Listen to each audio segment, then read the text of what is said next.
Hello friend, welcome to my channel. आज के इस वीडियो में हम क्लास 12 के चैप्टर 9 डिफरेंशियल इक्वेशन के एक्सरसाइज 9.4 के क्वेश्चन नंबर 19 को सॉल्व करेंगे। इससे प्रीवियस वीडियो में हमने एक्सरसाइज 9.4 के क्वेश्चन नंबर 1 से क्वेश्चन नंबर 18 तक सॉल्व किया था, जिसका लिंक मैं आपको डिस्क्रिप्शन में दे दूँगा।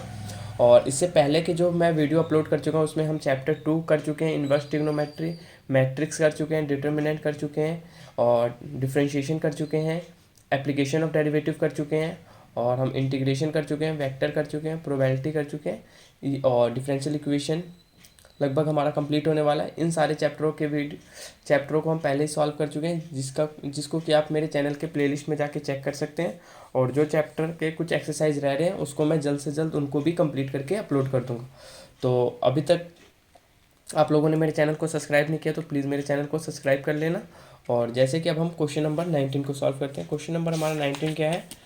क्वेश्चन नंबर 19 है हमारा, the volume of spherical balloon being inflated change at a constant rate if initial its radius is 3 unit and after 3 second it is 6 unit. Find the radius of balloon after t second. मतलब एक spherical balloon है, वो क्या हो रहा है, constant rate से उसमें चेंजिंग हो रहा है। पहले उसकी रेडियस थी 3 यूनिट और 3 सेकेंड बाद उसकी रेडियस हो गई 6 यूनिट। तो उसका रेडियस पूछ रहा है किस समय में, t सेकेंड में कितना होगा उसका रेडियस। तो चलिए हम करते हैं। और इसको सॉल्व करने से पहले आपको वॉल्यूम ऑफ स्फीयर पता होना चाहिए। वॉल्यूम ऑफ स्फीयर क्या होता है? 4/3 पाई आर क्यूब होता है। तो चलिए स्टार्ट करते हैं क्वेश्चन को। तो सोल्यूशन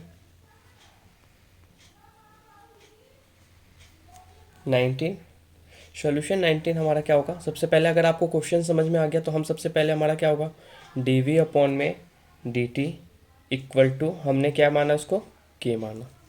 ओके, अब हम क्या मानेंगे, डी अपॉन में D T of volume of sphere हमारा क्या होता है, 4/3 पाई आर क्यूब इक्वल टू में हमारा क्या आ जाएगा, कि हमारा क्या है, कांस्टेंट है। क्योंकि हमारा क्वेश्चन में क्या कह रहा है, कांस्टेंट स्पीड से हो रहा है, ओके, कांस्टेंट रेट से, इसलिए हमने के लेट किया है। जो भी हमारा रेट है, हमने डी वी अपॉन में डी टी को के क्यों लिखा है वो भी मैं आपको बता देता हूँ। जो हमारा रेट है वॉल्यूम ऑफ स्फीयर का, वो क्या चेंज हो रहा है, कांस्टेंट रेट से चेंज हो रहा है। इसलिए जो वॉल्यूम है with respect to time spherical balloon का, वो चेंज हो रहा है किसके रिस्पेक्ट में, कांस्टेंट वैल्यू से, हमारा कांस्टेंट रेट से ये चेंज हो रहा है। तो हमारा क्या हो गया, कांस्टेंट रेट के। तो इसके बाद अब हम इसका डिफ्रेंशिएशन करेंगे। तो इसको हम सॉल्व करेंगे। 4/3 पाई हमारा कांस्टेंट है और आर क्यूब का डिफ्रेंशिएशन हमारा क्या हो जाएगा, 3r² डी आर अपॉन में डी टी इक्वल टू के। 3 से 3 हमारा कैंसिल हो जाएगा, तो ये हमारे पास आएगा 4πr² डी आर अपॉन में डी टी इक्वल टू के। अब जो हमारा डी टी है वो के रिस्पेक्ट मल्टीप्लाई हो जाएगा, तो ये हमारा हो जाएगा 4πr² डी आर अपॉन में के डी टी। आई होप आप लोगों को यहाँ तक तो कोई प्रॉब्लम नहीं आई होगी। अब इसके बाद इसका हमें क्या करना होता है, वेरिएबल को सेपरेट करने के बाद हम क्या करते हैं, इसके बाद इंटीग्रेशन करते हैं। इंटीग्रेशन हमारा क्या हो जाएगा, 4π integration of r² D R equal to K, हमारा कांस्टेंट है, के को as it is, D T का इंटीग्रेशन। Okay, differentiation. तो 4π हमारा एज इट इज़, r² का हमारा इंटीग्रेशन क्या हो जाएगा, r³ अपॉन में 3 डी, और डी आर का क्या हो जाएगा, 1 हो जाएगा, इक्वल टू के कांस्टेंट है और डी टी का हमारा क्या हो जाएगा, T integration of D T हमारा क्या हो जाएगा, टी हो जाएगा प्लस में सी। अब इसके बाद अब हम 4πr³ अपॉन में 3 equal to k T plus में सी, इसको मैं क्या मान लेता हूँ, इस 3 को इससे इंटू करता हूँ, तो मेरे पास क्या आ जाएगा, 4πr³ इक्वल टू 3 के टी प्लस में सी। इसको मैं इक्वेशन 1 मान लेता हूँ, इसको मैं इक्वेशन 1 मान लेता हूँ। और टी हमारा क्या है, टी हमारा 0 है और आर हमारा क्या है, 3। जब भी हम इनिशियल केस करेंगे उस केस में हमारा टी हमेशा 0 होगा और आर इनिशियल हमें दे रखा है 3 यूनिट, तो आर हमारा क्या हो गया 3 हो गया। तो क्या करना है, हमें टी की जगह 0 वैल्यू पुट करनी है और आर की जगह 3 वैल्यू पुट करनी है, जिससे कि हमारे पास सी की वैल्यू आ जाए। तो चलिए पुट करते हैं। 4 पाई आर की वैल्यू हमारे पास 3 है, तो 3 का क्यूब इक्वल टू 3। के हमारा क्या हो गया, कांस्टेंट है एज इट इज़। टी हमारा 0 है प्लस में सी, तो 4 पाई 3 का क्यूब 27 इंटू में सॉरी इक्वल टू में, ये हमारा टोटल टर्म क्या हो गया 0 हो गया। अब इस 3 को इससे इंटू करेंगे तो ये हमारा क्या हो जाएगा 3c हो जाएगा। ओके, और इसको मैं क्या लिख सकता हूँ 27 इंटू में 4 पाई अपॉन में 3 इक्वल टू में c। ये c तो हमारा क्या हो गया, ये तो पूरा ही 0 हो गया। के को 0 से इंटू करेंगे 0, 0 को 3 से करेंगे तो 0, और फिर 3 को c से इंटू करेंगे तो 3c आ गया। अब इसको कैंसिल करेंगे, 3 9 जा 27 और 9 4 जा 36 पाई इक्वल टू सी, और यहाँ पे हमारे पास c की वैल्यू आ चुकी है।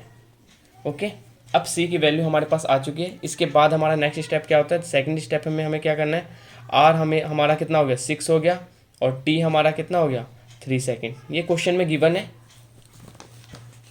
सेकंड केस में टाइम हमारा 3 सेकेंड और रेडियस हमारा 6 यूनिट हो गया।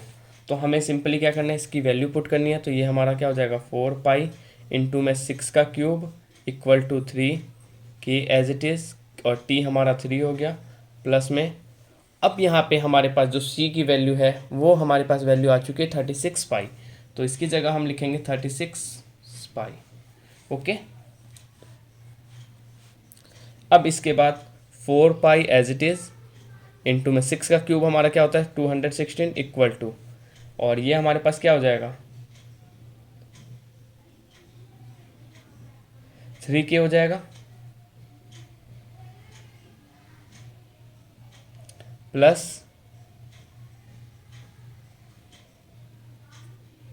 और 36 को अगर मैं 3 से इंटू करूँगा तो क्या हो जाएगा, ऐसे आप क्या कर सकते हैं 3 3 ज़ा 9 प्लस में 36, तो वही हमारा क्या हो जाएगा कॉमन आ जाएगा। तो यहाँ पे मेरे पास क्या आ जाएगा 36 पाई। ओके, अब इसके बाद नेक्स्ट स्टेप हमारा क्या हो जाएगा 3 इसके नीचे मैंने लिख दिया, क्योंकि एज इट इज़ वो बाद में यहीं आएगा, तो मैंने इसको यहाँ पे डिवाइड कर दिया। अब यहाँ से इसको कैंसिल करूँगा तो ये मेरे पास क्या हो जाएगा 72 हो जाएगा। आप इसको क्या कर सकते हैं, आप इसको इसके साथ इंटू, फिर इसके साथ इंटू, फिर उसको, फिर दोनों को कॉमन लेके फिर आप, वही प्रोसेस होगा। तो मैंने डायरेक्ट क्या करा, इसको नीचे लेके आ गया, जिससे कि हम मेरा टाइम कम लगे और सोल्यूशन ईजिली हो जाए। और ठीक है, तो 72 को 4 से करेंगे तो 4 2 ज़ा 8 और 7 4 ज़ा 28, 22 पाई माइनस का 36 पाई इक्वल टू 3k। ये 36 पाई इक्वल टू किधर आएगा तो माइनस में चेंज हो जाएगा। अब 28 माइनस 36, 8 माइनस 6 2 और 8 माइनस 3 5 और 2 as it is pi equal to 3k। तो k की वैल्यू हमारे पास क्या आ गई 83, 7 जा 21, 3 8 जा हमारा क्या होता है 24 और 3 4 जा 12, 84 पाई। k की वैल्यू हमारे पास आ चुकी है 84 पाई, और हमारे पास c की भी वैल्यू आ चुकी है और k की भी वैल्यू आ चुकी है। अब इन दोनों वैल्यू को अब हमें पुट करना है इक्वेशन 1 में। हमारे पास इक्वेशन 1 ये है, इसमें हमारे पास c की भी वैल्यू है और k की भी वैल्यू है। तो इन दोनों इक्वेशन को मैं a और b मान लेता हूँ, जिससे कि आपको कोई प्रॉब्लम ना आए। ये हमारा a हो गया और ये हमारा b हो गया। Put a b in equation first हम करेंगे, put a and b in equation 1। Okay, तो जब वैल्यू पुट करेंगे तो हमारे पास क्या आ जाएगा यहाँ पे 4 पाई आर स्क्वायर इक्वल टू 3, के की वैल्यू हमारे पास क्या है, के की वैल्यू हमारे पास 84 पाई टी प्लस सी की वैल्यू हमारे पास क्या है 36 पाई। यहाँ पे हमने वैल्यू पुट कर दी। अब वैल्यू पुट करने के बाद जो हमारे टर्म कैंसिल हो रहे हैं उनको हम कैंसिल करेंगे।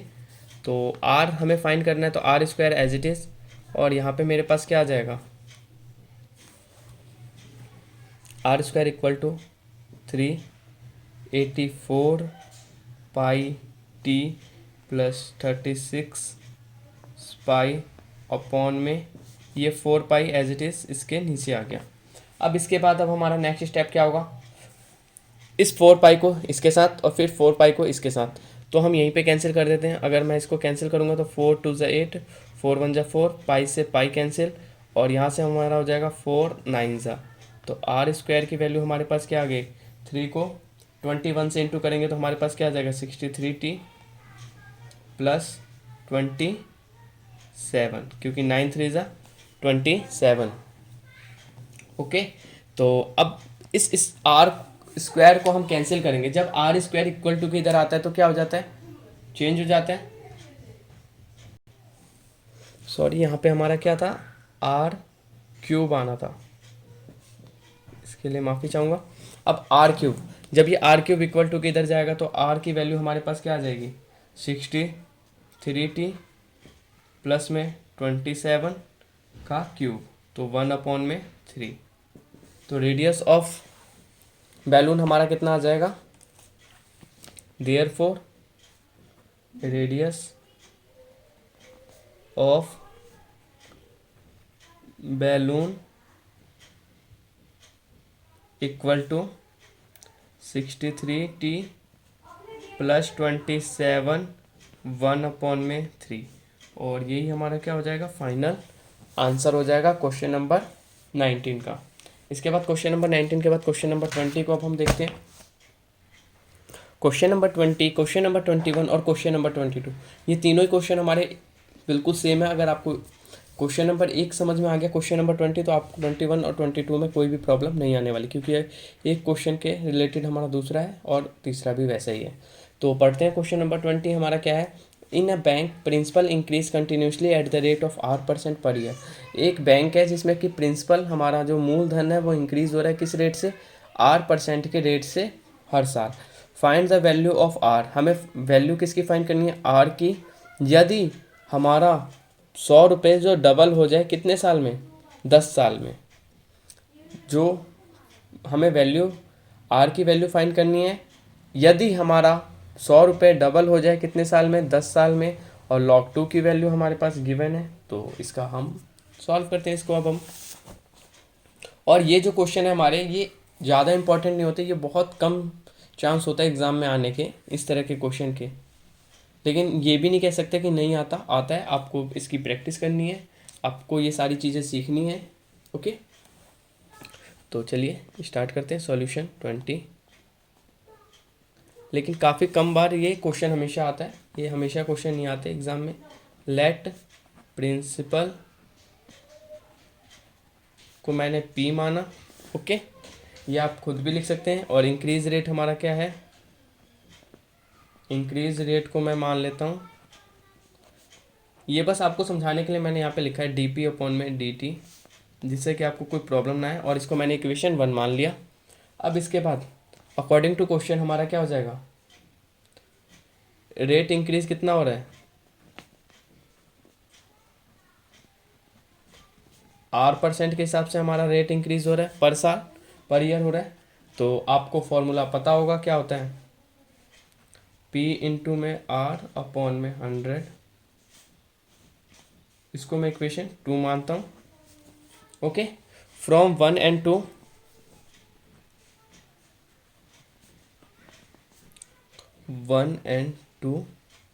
हमारा क्या हो जाएगा, dp/dt equal to P into में R/100।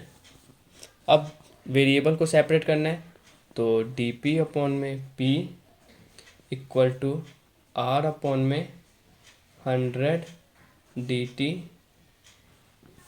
ओके, तो dp/p का इंटीग्रेशन क्या हो जाएगा, log p equal to R/100, हमारा क्या है, कांस्टेंट है, तो R/100 एज इट इज़। और 1 का इंटीग्रेशन क्या हो जाएगा, t के रिस्पेक्ट में t हो जाएगा, प्लस में log c। ओके, अब ये log c इक्वल टू किधर आएगा, log के वाले टर्म को एक तरफ लेके जाएंगे, तो log p माइनस में log c equal to R/100 T. Okay, अब इसके बाद log a minus log b का फॉर्मूला क्या होता है, log a अपॉन में b होता है, तो log p अपॉन में c equal to r upon में 100t। ओके, तो p अपॉन में c इक्वल टू, जब log हमारा यहाँ से, जब हम इस यहाँ से log को कैंसिल करते हैं, इक्वल टू किधर लेके जाएंगे तो वो किस में चेंज हो जाता है, e की पावर rt अपॉन में 100। ये हम नेक्स्ट एक्सरसाइज में सीखेंगे। एक्सरसाइज होमोजीनियस से अगला वाला एक्सरसाइज है हमारा, उसमें हम ये चीज़ सीखेंगे। ओके, तो p की वैल्यू हमारे पास क्या हो जाएगी, तो p इक्वल टू ई की पावर आर टी अपॉन में 100 और c इससे इंटू हो जाएगा। इसको मैं इक्वेशन a मान लेता हूँ। ओके, इसको मैं इक्वेशन a मान लेता हूँ।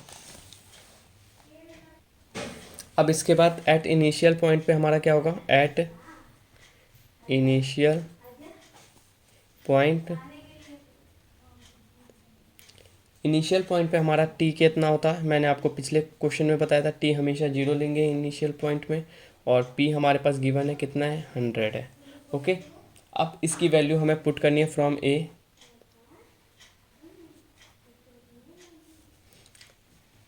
फ्रॉम a से हमें इक्वेशन पुट करनी है, तो हमारे पास क्या हो जाएगा, p equal to C E R T upon में 100।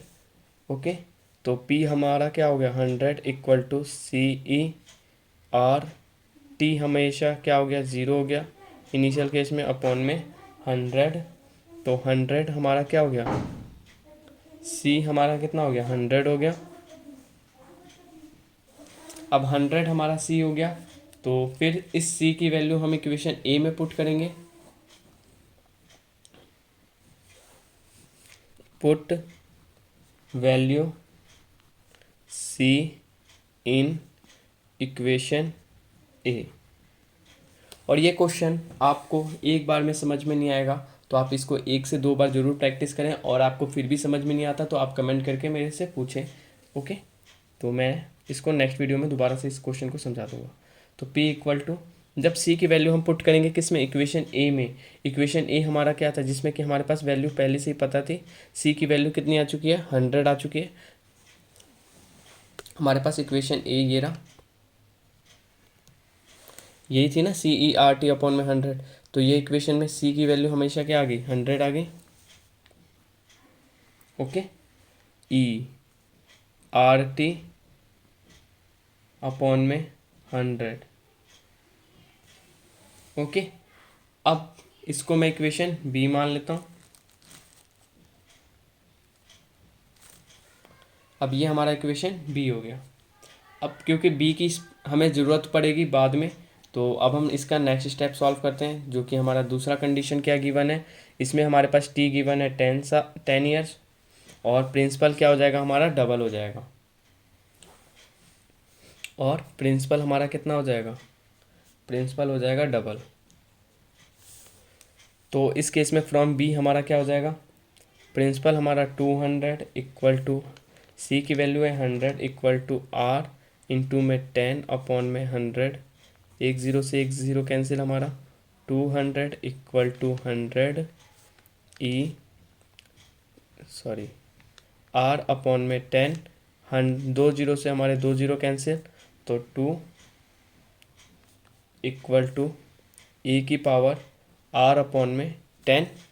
ओके, दो जीरो से दो जीरो हमारे कैंसिल, 2 का 2 ई आर अपॉन में 10। अब ये ई हमारा, मैं एक फॉर्मूला और आपको यहाँ पे नोट डाउन कर लेता हूँ, आप इसको नोट डाउन कर लेना। लॉग ई की पावर एक्स का फॉर्मूला होता है हमेशा एक्स होता है। ओके, तो इसको मैं क्या लिख सकता हूँ, लॉग 2 इक्वल टू लॉग ई की पावर आर अपॉन में 100, लॉग ई की पावर आर अपॉन में 100। तो लॉग 2 की वैल्यू हमारे पास गिवन है, लॉग 2 की वैल्यू हमारे पास क्या है, 0.693। ओके, ये बुक में है, आप देख सकते हैं यहाँ पे 0.6931।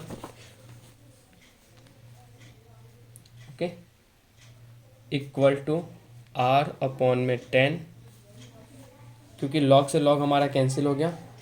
ओके, अब ये 10 इससे इंटू हो जाएगा तो इसकी वैल्यू क्या हो जाएगी 6.931 आर इक्वल टू, और यही हमारा क्या हो गया आंसर हो गया। आई होप आप लोगों को क्वेश्चन नंबर 20 समझ में आया होगा। अगर आपको फिर भी कोई प्रॉब्लम आती है तो आप कमेंट करके मेरे से पूछ सकते हैं। अब इसके बाद क्वेश्चन नंबर 21 को सॉल्व करते हैं। क्वेश्चन नंबर 21 भी हमारा सेम है। अगर आपको क्वेश्चन नंबर 20 समझ में नहीं आया तो मैं आपका जो कोई भी डाउट होगा वो इसमें क्लियर हो जाएगा क्वेश्चन नंबर 21 में। क्वेश्चन नंबर 21 हमारा क्या है, in a bank principal increase continuously at the rate of 5% per year. जो इसका प्रिंसिपल है वो कंटिन्यूसली हर साल इंक्रीज हो रहा है, कितना 5%। An amount of ₹1000 is deposit with this bank. वो कितने रुपए डिपॉजिट कर रहा है 1000 rupees. How much will it worth after 10 year. तो वो पूछ रहा है कि 10 साल बाद उसका 1000 रुपये, मतलब जो उसका प्रिंसिपल है 1000 रुपये उसने जमा किया मूलधन, तो वो पूछ रहा है उसका ब्याज कितना होगा 10 साल बाद, उसको टोटल कितने अमाउंट मिलेंगे। जिसमें कि हमारे पास एक वैल्यू गिवन है यहाँ पे ई की पावर 0/5 की वैल्यू हमारे पास गिवन है 1.648। तो इसका यूज़ करके अब हम सॉल्व करते हैं, और ये सारी वैल्यू आपको क्वेश्चन में गिवन होगी, तो इसकी प्रॉब्लम आप ना लें। तो चलिए स्टार्ट करते हैं सॉल्यूशन 21। इसमें भी आप प्रिंसिपल को पी लिखेंगे, लेट प्रिंसिपल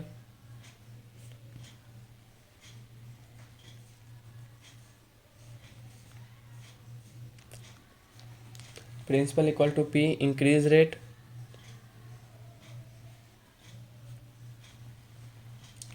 रेट, हमारा कितना है 5% है, और रेट ऑफ चेंज हमारा क्या है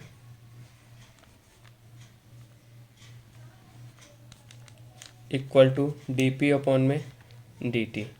इसको हम इक्वेशन 1 मान लेते हैं। ओके, अकॉर्डिंग टू क्वेश्चन हमारा क्या है, रेट ऑफ चेंज कितने % रेट से चेंज हो रहा है 5%, इक्वल टू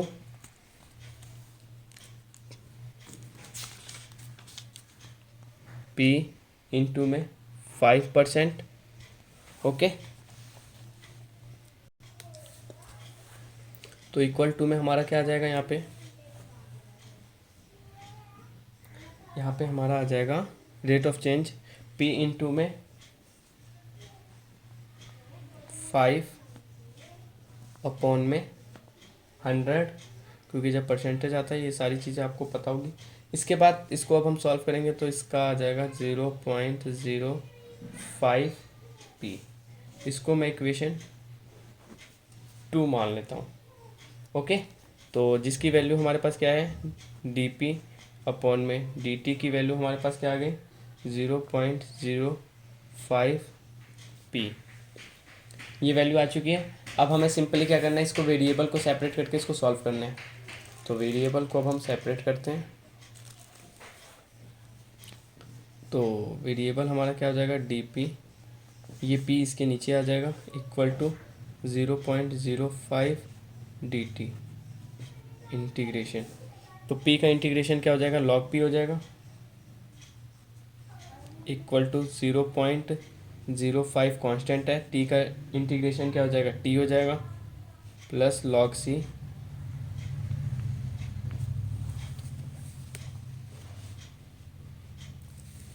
अब इसके बाद लॉग वाली टर्म को एक तरफ लिखना है, तो लॉग पी माइनस में log C equal to 0.05 T. Log A minus log B का फॉर्मूला क्या होता है लॉग ए अपॉन में बी, तो ये हमारा आ गया पी अपॉन में C equal to 0.05 T. Okay, तो पी अपॉन में सी इक्वल टू किधर जाएगा तो वो एक्सपोनेंट्स में चेंज हो जाएगा 0.05 टी। ओके, लॉग जब हमारा इक्वल टू किधर आएगा तो ए में चेंज हो जाएगा, ये मैं आपको बता चुका हूँ। तो इसके बाद अब p की वैल्यू हमारे पास क्या आ जाएगी, p की वैल्यू आ जाएगी सी ई 0.05 टी, और इसको मैं इक्वेशन a मान लेता हूँ, जिसकी की वैल्यू मेरे को पुट करनी होगी। अब इसको मैं ब्रैकेट में भी रख लेता हूँ। अब इसके बाद इसका इनिशियल स्टेज में हमारे पास क्या आएगा एट इनिशियल स्टेज में हमारे पास टी हमेशा 0 होगा और प्रिंसिपल हमारे पास गिवन है 1000। इनिशियल स्टेज में हमारा टी कितना है, 0 है और प्रिंसिपल हमेशा कितना आएगा, जो कि हमारे पास गिवन है 1000 रुपीज़। ओके, तो पी हमेशा क्या आएगा, P equal to 1000 equal to C E. R हमें 0.05 इंटू में टी हमारे पास कितना है, 0 है, तो इस केस में हमारे पास सी की वैल्यू क्या आ जाएगी, 1000 आ जाएगी। सी की वैल्यू हमारे पास आ गई 1000, तो पी हमेशा पी, अब इस सी को इस इक्वेशन में पुट करना है, तो सी की वैल्यू कितनी आएगी, 1000, ई की पावर 0.05 टी, इसको मैं इक्वेशन बी मान लेता हूँ। ओके, अब इस कंडीशन में हमारे पास टी कितना है, इस कंडीशन में हमारे पास टी गिवन है 10 और हमारे पास पी हमें फाइंड करना है। ओके, यही तो पूछ रहा है कि 10 साल में प्रिंसिपल कितना होगा हम लोगों का, तो पी इक्वल टू 1000 ई 0.05 और टी कितना है, 10 है, तो पी की वैल्यू हमारे पास क्या आ गई, 1000 ई 0.5 हो जाएगा। क्यों हो जाएगा, क्योंकि 0.5 को अगर 10 से इंटू करेंगे तो 0.5 होगा और इसकी वैल्यू हमारे पास गिवन है, तो p इक्वल टू 1000 इंटू ई की पावर 0.5 की वैल्यू क्या है हमारे पास, 1.648। तो अगर मैं इसको 1000 से इंटू करूँगा तो प्रिंसिपल मेरे पास कितना आ जाएगा, 1648 रुपीज़ आ जाएगी, 1648, और यही हमारा क्या हो गया, प्रिंसिपल हो गया 10 ईयर का। और ये हमारा फाइनल आंसर हो गया क्वेश्चन नंबर 21 का। अब इसके बाद हम क्वेश्चन नंबर 22 को सॉल्व करते हैं। तो हमारा क्वेश्चन नंबर 22 क्या है, in a culture the bacteria count is 1 lakh. Culture में जो बैक्टीरिया काउंट है वो कितना है, 1 लाख है। The number is increase by 10%। जो इसका नंबर है वो इंक्रीज हो रहा है कितने से, 10% से, कितने घंटे में, 2 घंटे में। In how many hour will it's count reach. वो कितने घंटे में उसका जो काउंट है वो 2 lakhs पे पहुंच जाएगा, अगर if the rate of growth of bacteria is proportional to the number of present.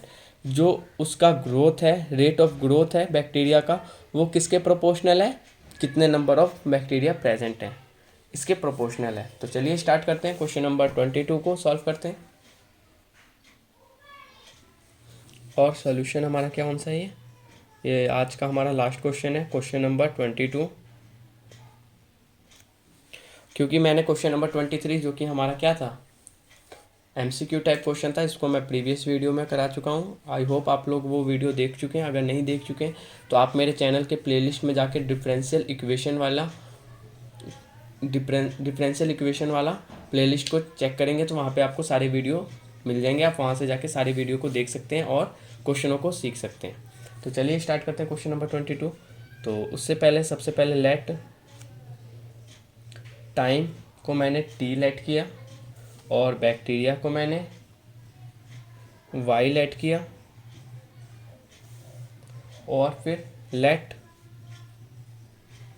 Eight time t the number of bacteria y. T time पे जो नंबर ऑफ बैक्टीरिया कितने हैं वो वाई हैं। तो अकॉर्डिंग टू क्वेश्चन हमारा क्या हो जाएगा, अकॉर्डिंग टू क्वेश्चन जो हमारा डी अपॉन में डी टी वाई बैक्टीरिया है वो डायरेक्टली प्रोपोर्शनल किसके है, वाई के। ओके, तो ये हमारे पास क्या हो जाएगा, डी वाई अपॉन में डी टी इक्वल टू, जब प्रोपोर्शनल का साइन हटता है तो वहाँ पे क्या आ जाता है, कांस्टेंट टर्म आ जाती है, कांस्टेंट वाई। अब इसके बाद इसका इंटीग्रेशन सॉल्व करेंगे वेरिएबल को सेपरेट करने के बाद, तो डी वाई अपॉन में वाई इक्वल टू के डी टी। तो डी वाई का इंटीग्रेशन क्या हो जाएगा, log Y equal to k T plus सी। इसको मैं इक्वेशन 1 मान लूँगा। ये हमारा इक्वेशन 1 हो गया। एट इनिशियल स्टेट में हमारे पास टी हमेशा क्या होगा, 0 होगा इनिशियल स्टेट पे। तो log y not equal to k into में 0 प्लस में सी। तो log y not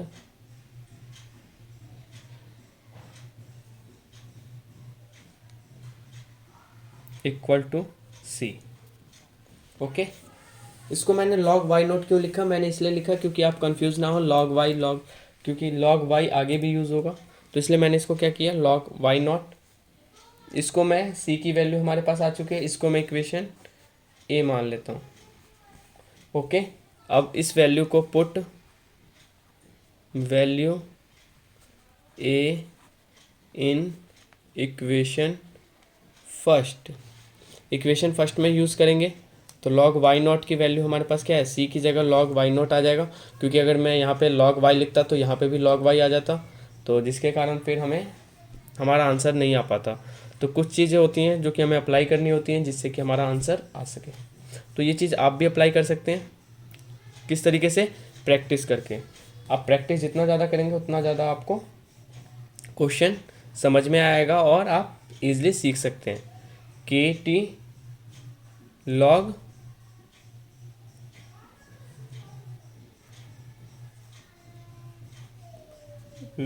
Y not. Okay, ये टी है, ये प्लस का साइन है, तो log y minus log y not. अगर मैं यहाँ पे लॉग वाई लिखता तो लॉग वाई से लॉग वाई मेरा कैंसिल हो जाता और आंसर कभी आता ही नहीं, इसलिए मैंने इसको क्या किया log y not equal to k t लिख दिया।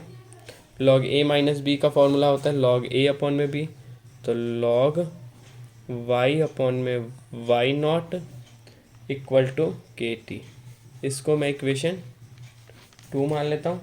वैन नंबर ऑफ बैक्टीरिया किस हिसाब से किस रेट से इंक्रीज हो रहे हैं, 10% से कितने घंटे में, हर 2 घंटे में। मैं यहाँ पे लिख देता हूँ when number of bacteria increase by 10% in 2 hours. Okay, तो y की वैल्यू हमारे पास क्या हो गई, किस हिसाब से बढ़ रहे हैं, 110 के रेट से इंटू में 100 अपॉन में वाई नॉट। ओके, किस हिसाब से बढ़ रहे हैं, 110 क्यों आया, क्योंकि 100 प्लस 10% के हिसाब से, तो 100 का क्या हो जाएगा 10%, 110 मतलब 10 रुपीज़ बढ़ेंगे, तो 110 अपॉन में 100 वाई नॉट, तो वाई अपॉन में वाई नॉट। तो यहाँ पे मेरे पास क्या आ जाएगा वाई अपॉन में y not equal to 100 110 upon में 100। इसको मैं इक्वेशन 3 मान लेता हूँ। वाई अपॉन में वाई नॉट, इसको मैं इक्वेशन 3 मान लेता हूँ। और हमारे पास क्या आएगा, वाई अपॉन में वाई नॉट को मैं क्या कह सकता हूँ, K2 मान लो इसको मैं मान लेता हूँ K2 इक्वल टू लॉग 10 से 10 कैंसिल, तो यहाँ पे हमारा आ जाएगा 11 अपॉन में 10। तो इसको अगर मैं सॉल्व करूँगा फर्दर तो ये हमारा क्या हो जाएगा 1 अपॉन में 2 लॉग 11 अपॉन में 10 t equal to log y upon में वाई नॉट। अब इसके बाद टी की वैल्यू हमें फाइंड करनी है, तो टी एज इट इज़ रहेगा और ये पूरी टर्म इसके नीचे आ जाएगी, तो टी एज इट इज़ यहीं पे रहेगा और ये हमारे पास हो जाएगा लॉग 2 log हो जाएगा क्योंकि ये 2 इससे इंटू हो जाएगा, तो 2 log y अपॉन में y नॉट अपॉन में log 11 अपॉन में 10। इसको मैं इक्वेशन 4 मान लेता हूँ। ओके, अब इसके बाद when number of bacteria increase from increase from 1 lakh to 2 lakh be T1 time में इंक्रीज हो रहा है, तो ये हमारे पास क्या आ जाएगा, y equal to 2y not equal to t equal to हमारा T1। y हमारा क्या हो जाएगा, ट्वाइस हो जाएगा y नॉट के, और t हमारा T1 के इक्वल हो जाएगा। ओके, ये हमारा कंडीशन है, इसमें हमें पुट करना है। तो T1 equal to 2 log y upon में y नॉट अपॉन में log 11 अपॉन में 10। तो T1 की वैल्यू हमारे पास क्या आ जाएगी, 2 log y अपॉन में y नॉट की वैल्यू क्या है हमारे पास, 2 अपॉन में log 11 अपॉन में 10। अब इसके बाद अब हम क्या करेंगे, यहाँ पे मैं 1-2 स्टेप जो है वो मैं मिस कर रहा हूँ। आप उस अगर आपको फिर भी कोई प्रॉब्लम आती है तो मैं आपको प्रॉपर स्टेप बता दूंगा। यहाँ पे मैं 1-2 स्टेप को कैंसिल कर रहा हूँ। तो अब हम क्या करेंगे यहाँ पे, और ये हमारा हो गया 2 log 11 अपॉन में 10, और यही हमारा क्या हो गया, फाइनल आंसर हो गया। Sorry, T1 equal to 2 log 2 upon में log 11 अपॉन में 10। ओके, तो ये इसी तरह ये हमारा आंसर हो गया, फाइनल आंसर हो गया क्वेश्चन नंबर 22 का। आई होप आप लोगों को ये क्वेश्चन समझ में आया होगा, और ये काफ़ी लेंथी क्वेश्चन था। आपको एक बार में अगर समझ में नहीं आया तो आप इसको एक क्वेश्चन को एक बार और पढ़ के इसको सॉल्व करेंगे तो आपको आई होप आपको समझ में आ जाएगा। अगर आपको फिर भी कोई क्वेश्चन में प्रॉब्लम आती है तो आप कमेंट करके मेरे से पूछ सकते हैं। मैं आपको नेक्स्ट वीडियो में ये सारी चीज़ें दोबारा से समझा दूँगा। ओके, बस आपको मेरे हिसाब से आपको प्रॉब्लम तो नहीं आनी चाहिए, क्योंकि काफ़ी इजी वे में मैंने आपको समझाया। अगर फिर भी कोई प्रॉब्लम आती है तो आप कमेंट करके मेरे से पूछ सकते हैं। तो आज के लिए बस इतना ही।